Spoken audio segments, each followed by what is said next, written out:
Hello বন্ধুরা, আসসালামু আলাইকুম। আবারও চলে এসেছি ম্যাগির অমলেট। দেখে নিন কীভাবে বানিয়ে ফেলি।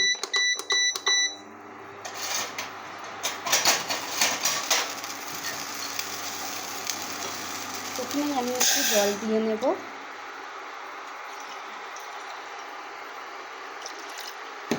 তারপরে দিয়ে দেবো বন্ধুরা ম্যাগি।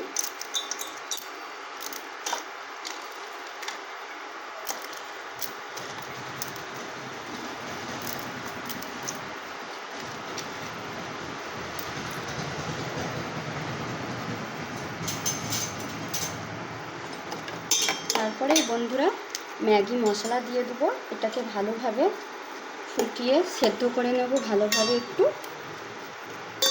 দেখে নিন বন্ধুরা কীভাবে বানিয়ে ফেলছি চটপট ম্যাগি অমলেট। দেখে নিন, দেখুন বন্ধুরা কি সুন্দরভাবে ফুটছে। এই জলটাকে ভালোভাবে শুকিয়ে নেব।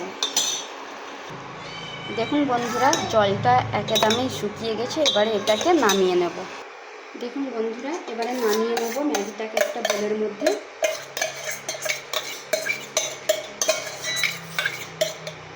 এবারে এর মধ্যে সমস্ত উপকরণ দিয়ে দেব। দেখুন বন্ধুরা ঠান্ডা হয়ে গেছে। এবারে সমস্ত উপকরণগুলো দিয়ে দেবো। সামান্য পরিমাণে পেঁয়াজ কুচি, আর তার সাথে একটু ধনেপাতা কুচি,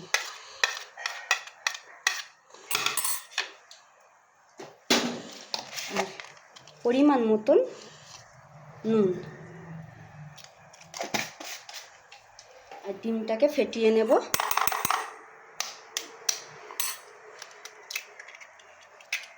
দেখুন বন্ধুরা সমস্ত উপকরণগুলোকে ভালোভাবে মিক্সড করে নেব।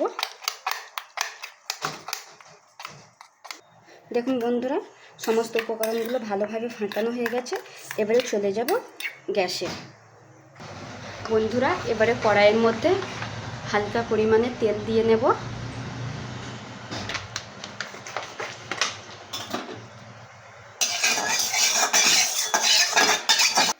বন্ধুরা এবারে কড়াইয়ের মধ্যে এই অমলেটটা দিয়ে দেবো, ম্যাগির অমলেট। আমি হাফ হাফ করে দুটো করে নেব।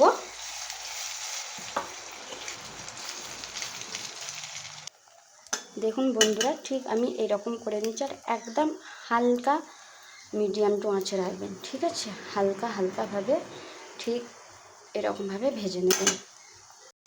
দেখুন বন্ধুরা এবারে এই পিঠটা হয়ে গিয়েছে।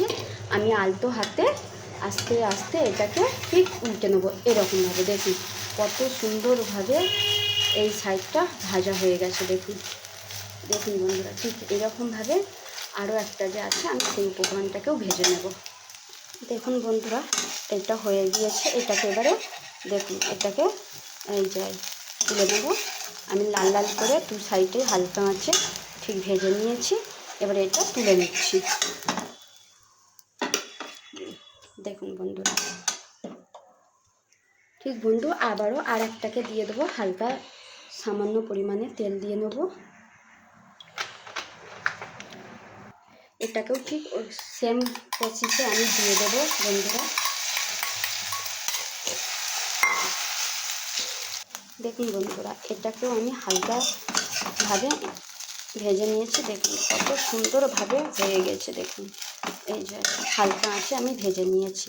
এবারে এটাকে তুলে নেব। এটাকে দেখুন তুলে নিয়েছি বন্ধুরা। এবারে দেখুন বন্ধুরা আমি তুলে নিয়েছি। আর এই যে এটা দেখছেন এটা কিন্তু আমার বাড়িতে টমেটো বানানো সস, টমেটোর সস। কারণ দোকান থেকে যে কোনো কেমিক্যালযুক্ত সস কিনে বাচ্চাদেরকে খাওয়ানোর থেকে আমার মনে হয় যে বাড়িতেই বাচ্চাদের সস বানিয়ে খাওয়ানো উচিত। কারণ এই সসে কোনো কেমিক্যাল কিচ্ছু থাকে না, বাড়ির তৈরি জিনিস, কোনো ক্ষতি হবে না। তো আপনারাও চাইবেন, চেষ্টা করবেন যে বাড়িতে বানিয়ে বাচ্চাদের খাওয়ানোর জন্য।